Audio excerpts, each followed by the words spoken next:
दोस्तों, इस वीडियो में बिहार बोर्ड कक्षा 8 के प्रश्नावली 3.1 के क्वेश्चन नंबर 1 से हम लोग पढ़ने वाले हैं। यहाँ पे दिया गया है सरल एवं बंद आकृति क्या होती है, यानी कि सरल एवं बंद आकृति जो है वो क्या होती है, उदाहरण देते हुए उनके गुणों को समझाइए। यहाँ पे उदाहरण दे करके उनके गुण को समझाना है। तो चलिए चलते हैं कॉपी पे। तो देखिए यहाँ पे ऐसी रेखा जो सीधी हो, यानी कि ऐसी रेखा जो सीधी रेखा में हो, जैसे कि सिर्फ एक लाइन है। सीधी रेखा किसको कहते हैं? एक लाइन हो, ठीक है, या फिर ऐसे हो, सीधी हो, ठीक है। तो ऐसी रेखा जो सीधी हो तथा कहीं भी स्वयं को नहीं काटती हो, तथा कहीं पे भी स्वयं को नहीं काटती हो और चारों तरफ से बंद हो, चारों तरफ से बंद हो, वैसी आकृति को सरल एवं बंद आकृति कहते हैं। सरल मतलब तो सीधा होना चाहिए, लेकिन बंद भी होना चाहिए। जैसे कि यहाँ पे देखिए ये जो है बंद है। तो यहाँ पे उदाहरण जैसे उदाहरण में दिए है, यहाँ पे त्रिभुज जो है सीधी रेखा में खींचा गया है और यहाँ पे ये कहीं पे इसका खुला हुआ मुंह नहीं है, तो ये सभी बंद है। तो इसको क्या कहेंगे? बंद आकृति और सीधी आकृति, ठीक है। तो यहाँ पे त्रिभुज हो गया, चतुर्भुज हो गया, जैसे कि यहाँ पे सीधी रेखा में है और बंद भी है। उसके बाद पंचभुज हो गया, इसी प्रकार षटभुज ले सकते हैं, ठीक है। उसके बाद यहाँ पे इसमें गुणों को समझाना भी है। तो यहाँ पे इसका गुण जो है यहाँ पे लिखे हैं गुण में, एक में यह आकृति कहीं भी स्वयं को नहीं काटती है, जो कि हम पहले बता दिए हैं। यहाँ पे स्वयं को नहीं काटती है, वही गुण है इसका बंद आकृति के। तो यहाँ पे यह आकृति कहीं भी स्वयं को नहीं काटती है। उसके बाद ऐसी आकृति 3 या 3 से अधिक रेखाओं से बनी होती है। ऐसी आकृति 3 या 3 से अधिक रेखा से बनी होती है। जैसे यहाँ पे देखिए, जब तक अगर 3 गो हम नहीं लगाएंगे तब तक ऐसी आकृति बंद आकृति बनवे नहीं करेगी। मान के चलिए हम 2 गो रेखा खींचते हैं, 1 और 2 गो रेखा खींचते हैं, तो इससे बंद आकृति नहीं बनेगा। जब भी हमको खींचना पड़ेगा तो 3 ही खींचना है, कम से कम 3 रेखा खींचना पड़ेगा, तब जाकर के बंद आकृति बनेगा। तो उम्मीद करता हूँ कि समझ में आ गया होगा। अब चलिए दूसरा क्वेश्चन में चलते हैं। क्वेश्चन नंबर 2 में यहाँ पे दिया गया है, निम्नलिखित आकृतियों में से पहचान करें कि कौन सी सरल और कौन सी बंद व सरल और खुली आकृति खुली है, कौन सी उत्तल एवं कौन सी अवतल आकृति है, ठीक है। तो यहाँ पे इसमें कई गो बात दिया गया है कि पहचान कीजिए कि निम्नलिखित में से कौन सी बंद आकृति कौन है, सरल आकृति कौन है और खुली आकृति कौन है, तथा अवतल और उत्तल आकृति कौन है, ठीक है। तो इसको हम पेंसिल से लिखते हैं क्योंकि यहाँ पे किताब पे लिखना है। तो यहाँ पे देखिए ये जो है सरल रेखा में खींचा गया है, कहीं भी लाइन जो है एक दूसरे को नहीं काटती है। तो ये कौन से होगा? तो एक में यहाँ पे हम लिखेंगे सरल आकृति है। उसके बाद 2 में ये जो है बंद आकृति का है कि ये कहीं भी खुला हुआ नहीं है, तो इसको क्या लिखेंगे? बंद आकृति। तो 2 में हो जाएगा ये बंद आकृति। उसके बाद कौन सरल है? तो यहाँ पे ये जो है सरल है। उसके बाद बंद भी है और ये जो है उत्तल है या अवतल है। तो उत्तल जो है अगर उभरा हुआ रहेगा, जैसे कि इसको अगर हम डॉट लाइन से मिलाते हैं तो इससे क्या हो गया? ये उभरा हुआ है। तो उभरा हुआ है तो ये जो है उत्तल आकृति होगा, इसको हम कहेंगे उत्तल। तो ये जो है सरल आकृति, बंद आकृति और उत्तल आकृति। उम्मीद करता हूँ कि समझ में आ रहा होगा। इसी प्रकार से यहाँ पे दूसरा फिगर है। तो दूसरा में एक में तो देते हैं सरल, ये तो सरल है, काहे कि ये कहीं भी टेढ़ा मेढ़ा नहीं है, तो ये सरल आकृति है। उसके बाद 2 में ये बंद नहीं है, यहाँ पे जो है खुला हुआ आकृति है, तो यहाँ पे लिखेंगे खुला आकृति। उसके बाद इसमें जो है अवतल उत्तल नहीं, काहे कि ये कहीं पे भी उभरा हुआ नहीं है, तो इसमें 2 ही रहेगा। उसके बाद ये जो है क्या सरल रेखा में है? नहीं, ये जो है टेढ़ा मेढ़ा लाइन है, तो इसको हम क्या कहेंगे? वक्र रेखा कहेंगे। वक्र रेखा यानी कि टेढ़ा मेढ़ा है। उसके बाद 2 में यहाँ पे देंगे खुला आकृति। यहाँ पे देखिए यहाँ पे खुला हुआ आकृति है, तो इसको लिखेंगे खुला आकृति। अब आइए इसमें आते हैं चौथा फिगर में। यहाँ पे देखिए पूरा सीधा सीधा लाइन खींचा हुआ है, तो इसको क्या कहेंगे? सरल आकृति। तो ये हो जाएगा सरल आकृति। उसके बाद कहीं भी खुला हुआ नहीं है, पूरा जो है पैक है, तो इसको क्या कहेंगे, बंद आकृति। और तीसरा में ये जो है यहाँ पे देखिए, इसको जब डॉट लाइन से मिलाएंगे ये धंसा हुआ है, जब धंसा हुआ है तो ये क्या हो जाएगा, अवतल आकृति हो जाएगा। तो यहाँ पे अगर उभरा हुआ रहेगा उसको उत्तल नाम देंगे, और जहाँ पे धंसा हुआ रहेगा उसको अवतल नाम देंगे। ठीक है, उम्मीद करता हूँ कि समझ में आ गया होगा। अब बढ़ते हैं तीसरा क्वेश्चन। तीसरा क्वेश्चन यहाँ पे कहता है, निम्नलिखित नीचे दिए गए बहुभुज के नाम लिखिए तथा उनके सभी संभावित विकर्ण को खींचिए। तो यहाँ पे जो है ये जो बहुभुज है इसका नाम लिखना है, और इसमें कौन कौन विकर्ण खिंचाएगा उसको हमको खींच के दिखाना है। ठीक है, तो आइए कॉपी पे चलते हैं। तो देखिए यहाँ पे ये जो आकृति है, ये जो बहुभुज है, 1 2 3 4 5 6 रेखा से मिल करके बना हुआ बहुभुज है, तो इसका नाम क्या देंगे, षटभुज देंगे। तो षटभुज यहाँ पे लिख देंगे। उसके बाद इसमें संभावित विकर्ण यानी कि कितनी विकर्ण खींचने की इसमें संभावना है वो हमको बताना है। तो देखिए यहाँ पे हम विकर्ण खींचते हैं और इसको काउंट करते चलेंगे। जैसे कि यहाँ से हम एगो खींचेंगे तो एक हो जाएगा विकर्ण। उसके बाद AC 2 विकर्ण हो जाएगा, 2 विकर्ण हो जाएगा। उसके बाद AD 3 विकर्ण हो जाएगा। अब यहाँ पे देखिए FB 4 विकर्ण हो जाएगा। अब E और C 5 विकर्ण हो जाएगा, 5 विकर्ण हो जाएगा। उसके बाद B और D से मिलाएंगे तो 6 विकर्ण, F और D से मिलाएंगे तो 7 विकर्ण। अब देखिए यहाँ पे और कहीं पे विकर्ण खिंचाएगा तो यहाँ से और भी खिंचाएगा, B और E विकर्ण खिंचाएगा, और एक और विकर्ण खिंचाएगा यहाँ पे F और C विकर्ण खिंचाएगा। तो देखिए इसमें कितना विकर्ण हुआ, 1 2 3 4 5 6 7, ये 8 और ये वाला 9। तो यहाँ पे कितने विकर्ण खिंचाए, तो 9 वो विकर्ण खिंचाया गया। तो यहाँ पे लिखेंगे विकर्ण की संख्या, विकर्ण की संख्या बराबर 9, और यही आपका आंसर हो जाएगा। अब चलिए अगला क्वेश्चन देखते हैं। देखिए चौथा क्वेश्चन है, नीचे के चित्र में कुछ कारें खड़ी है। जैसे कि आप देख रहे हैं कार जो है कुछ खड़ी है, बीच के चौकोर आकार के मैदान है। बताइए कि कितनी कार बहुभुज मैदान के अभ्यंतर भाग में है और कितनी बहिर्भाग में है, उस हमको बताना है। ठीक है, तो अभ्यंतर कहने का मतलब होता है अंदर की ओर। ठीक है, तो अंदर, तो यहाँ पे लिखेंगे अभ्यंतर। अभ्यंतर मतलब होता है अंदर की ओर। ठीक है, तो कितना है, 1 2 3 4 5। तो यहाँ पे अभ्यंतर भाग में लिखेंगे 5। उसके बाद बहिर्भाग मतलब बाहर कितना खड़ा है बहुभुज चतुर्भुज से, तो यहाँ पे बहिर्भाग लिखेंगे।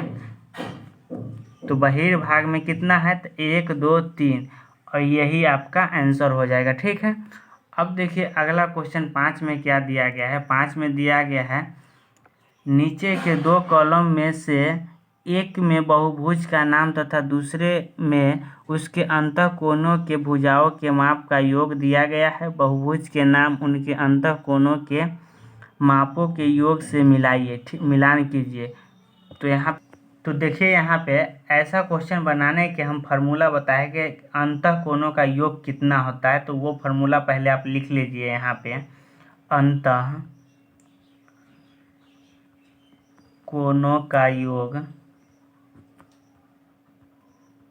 अंतःकोणों का योग का फार्मूला होता है 2 × n-2 × 90 डिग्री। अब देखिए ये जो फार्मूला होता है, यहाँ पे त्रिभुज के मान 900 डिग्री नहीं आएगा, ये जो है गलत दिया गया है। त्रिभुज के मान वास्तव में कितना होगा वो हमको निकाल करके देना है। तो ये फार्मूला जो है, इसी फार्मूला से सब चीज़ निकलेगा। अब देखिए यहाँ पे n जो है, n का मतलब होता है, यहाँ पे लिख लीजिए, जहाँ n भुजाओं की संख्या है,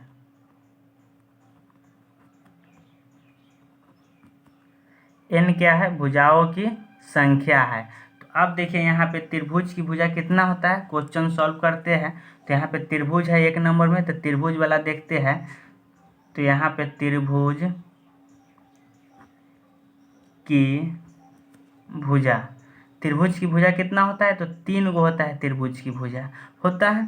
तो अब यहाँ पे देखिए फार्मूला पर हम लेके चलेंगे, तो 2 इंटू एन माइनस 2, तो यहाँ पे लिखेंगे 2 इंटू एन, एन मतलब भुजाओं की संख्या, तो भुजाओं की संख्या है कितना 3, तो 2 इंटू 3 माइनस 2 गुना 90 डिग्री। ये हम लिख देंगे फार्मूला से। यहाँ पे जो है एन के जगह पे हम भुजाओं की संख्या रख देंगे।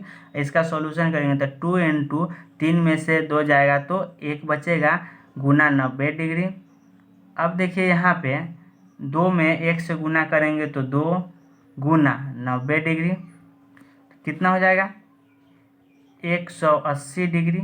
ये जो हो गया त्रिभुज की संख्या, त्रिभुज की भुजाओं का योग हो गया, 180 डिग्री आया। तो यहाँ पे जो है त्रिभुज के जगह पे 900 डिग्री दिया गया है, तो ये गलत है। आपको यहाँ पे कितना भरना होगा 180 डिग्री। अब देखिए यहाँ पे दूसरा में है पंचभुज, तो पंचभुज की भुजाओं की संख्या कितना होता है, तो यहाँ पे देखिए पंचभुज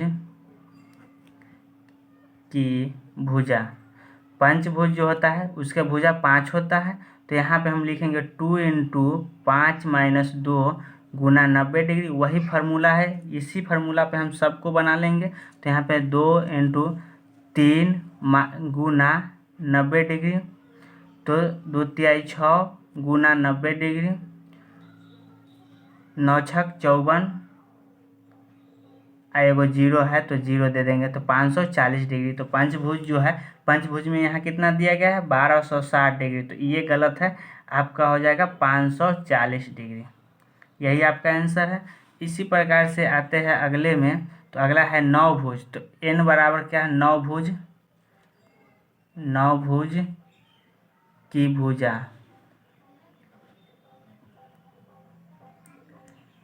बराबर 9 हो जाएगा। तो यहाँ पे 2 इंटू 9 माइनस 2 गुना 90 डिग्री, जो फार्मूला है उसी पे सॉल्यूशन करेंगे। तो 2 इंटू 7 गुना 90 डिग्री। अब इसको 7 गुना 14 गुना 90 डिग्री, इसको जब गुना करेंगे तो कितना हो जाएगा, तो सप्तभुज में जो है 14 नमा 126, तो 126 है 0 है तो 0 दे देंगे, तो 1260 डिग्री सप्तभुज। सॉरी यहाँ पे 9 भुज के निकल गया, ठीक है। तो 9 भुज के जगह पे यहाँ पे 1260 हो जाएगा, 1260 डिग्री। तो यहाँ पे 9 भुज निकल गया। तो यहाँ पे हम सप्तभुज को पहले निकाल लेते, तो सप्तभुज में भुजाओं की संख्या कितना हो जाएगा, तो सप्तभुज में हो जाएगा, सप्तभुज की भुजा बराबर 7 हो जाएगा। तो 2 इंटू 7 माइनस 2 गुना 90 डिग्री। तो यहाँ पे 2 इंटू 7 में से 2 घटेगा तो 5 गुना 90 डिग्री। तो यहाँ पे 5 दूना 10 गुना 90 डिग्री, तो 10 नमा 90 एगो 0, तो कितना हो जाएगा 900। तो 900 डिग्री सप्तभुज हो जाएगा। तो ये आपका सप्तभुज के जगह पे 900 भराएगा। अब यहाँ पे देखिए क्या दिया गया है षष्ठभुज। तो यहाँ पे षष्ठभुज के जगह पे कैसे होगा, तो यहाँ पे षष्ठभुज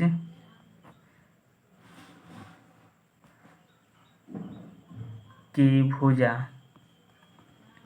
बराबर 6 लेंगे। तो यहाँ पे 2 इंटू 6 माइनस 2 गुना 90 डिग्री। तो यहाँ पे 6 में से 2 घटेगा तो 4 गुना 90 डिग्री। यहाँ पे 4 दूना 8 गुना 90 डिग्री, तो 9 8 72, 720 डिग्री। और यही आपका आंसर हो गया। तो षष्ठभुज के जगह पे 720 भराएगा। उम्मीद करता हूँ कि समझ में आया होगा। अब बढ़ते हैं अगले क्वेश्चन की ओर। तो देखिए यहाँ पे छठा क्वेश्चन है, एक बहुभुज के अंतःकोणों के मापों का योग 540 डिग्री है, उनमें कितनी भुजाएं है बताइए। यानी कि बहुभुज के अंतःकोणों के मापों का योग हमको 540 डिग्री दे दिया है, उसमें कितनी भुजाएं वो हमको बताना है। तो देखिए यहाँ पे इसका सॉल्यूशन करते हैं। बहुभुज बहुभुज के अंतः कोनों का योग। तो बहुभुज के अंतः कोनों का योग हमको कितना दिया है, 540 डिग्री। आप अगर अभी पढ़ रहे तो बुक लेकर के पढ़े, काहे कि जो दोनों एक साथ दिखाना संभव नहीं है। तो यहाँ पे अभी हम बुक को दिखा दिए है, उसके बाद फिर यहाँ पे सॉल्यूशन करें। तो आप बुक लेकर के इसका सॉल्यूशन करें तो बेहतर रहेगा। अब यहाँ पे बहुभुज के अंतः कोनों का योग का फॉर्मूला हम क्या लिखाए थे, तो 2 × n-2 गुना 90 डिग्री लिखाए थे। तो इसको हम लिख देंगे। अब बराबर कितना है, तो 540 डिग्री है, तो 540 डिग्री लिख देंगे।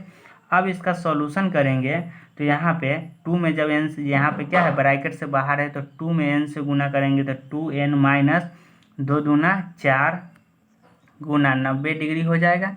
90 डिग्री बराबर कितना, 540 डिग्री है, तो 540 डिग्री लिख लेंगे।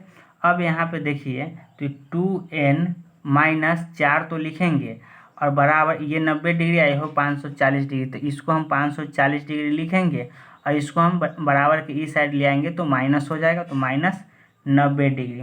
तो यहाँ पे देखिए, सॉरी यहाँ पे ये प्लस में नहीं है, यहाँ पे गुना में है, तो गुना में है तो माइनस में नहीं जाएगा, यहाँ पे भाग में आएगा। गुना वाला चीज़ इधर आकर के भाग में आता है, तो यहाँ पे भाग में आएगा तो 90 डिग्री। तो अब यहाँ पे इसको काटेंगे तो 0 से 0 और 9 छक 54, 6 मरते में ये कट जाएगा। तो यहाँ पे क्या हो जाएगा, 2n - 4 बराबर 6। अब देखिए यहाँ पे 2n बराबर 6 तो लिखेंगे। अब देखिए यहाँ पे ये है 4 माइनस में, इधर आएगा तो प्लस में हो जाएगा। यहाँ पे ये जो था गुना में था, तो गुना वाला इधर आकर के भाग में जाता है। अब यहाँ पे 2n बराबर 6 व 4 10 हो जाएगा। तो अब यहाँ से n बराबर निकलेगा तो 10/2, यहाँ पे गुना में है, इधर आएगा तो भाग में। तो इसको जब काटेंगे तो n बराबर 5 हो जाएगा। यही आपका आंसर हो जाएगा। उम्मीद करता हूँ कि समझ में आया होगा। अब देखिए 7वां क्वेश्चन है, एक समबाहुभुज की 8 भुजाएं हैं, उनके प्रत्येक बाह्य कोण की माप ज्ञात कीजिए। प्रत्येक अंतःकोण कितने माप का होगा वो हमको बताना है। तो देखिए यहाँ पे क्वेश्चन में जो दिया गया है उसको हम लिख लेंगे।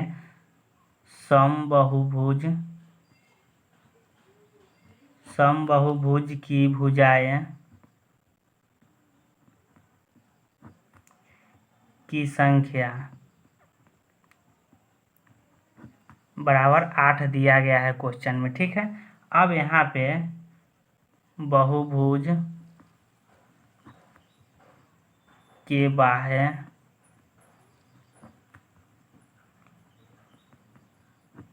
कोणों का योग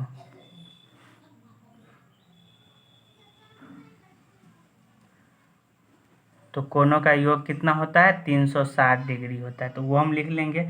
अब प्रत्येक बाह्य कोणों का माप कितना बनेगा वो हमको निकालना होगा यहाँ से। तो यहाँ पे हम लिखेंगे प्रत्येक बाह्य कोणों का माप बराबर टोटल होता है कितना, 360 डिग्री, और 360 डिग्री में भुजा कितना है, 8, तो 8 से हम भाग दे देंगे। तो यहाँ पे प्रत्येक कोनों का माप निकल जाएगा, तो कितना निकलेगा, 45 मरते में करेगा तो 45 निकल गया। अब यहाँ पे अंतः कोनों का योग निकालना है, तो यहाँ पे लिखेंगे अंतः कोनों का योग। तो अंतः कोनों का योग बराबर होता है, जो फार्मूला अभी लिखा है, 2 × n-2 गुना 90 डिग्री अभी लिखाए थे जस्ट। तो यहाँ पे देखिए 2 × 2 के जगह पर 2 देंगे, n के जगह पर क्या होता है, भुजाओं की संख्या, जो कि भुजा कितना दिया है, भुजाओं की संख्या 8 दिया गया है। तो यहाँ पे 8 - 2 गुना 90 डिग्री लिखेंगे। अब यहाँ पे 2 तो लिखेंगे। अब यहाँ पे 8 में से 2 घटाएंगे तो 6 गुना 90 डिग्री, 6 दूना 12 हो जाएगा, तो 12 गुना 90 डिग्री, 12 नमा 108 होता है, तो 108 है, वो 0 है तो 0 दे देंगे। कितना हो गया, 1080 डिग्री ये अंतः कोणों का योग निकल गया। अब जो है योग निकला, तो इसमें से दिया गया है प्रत्येक अंतः कोण का माप कितना होगा। तो यहाँ पे हम लिखेंगे प्रत्येक अंतः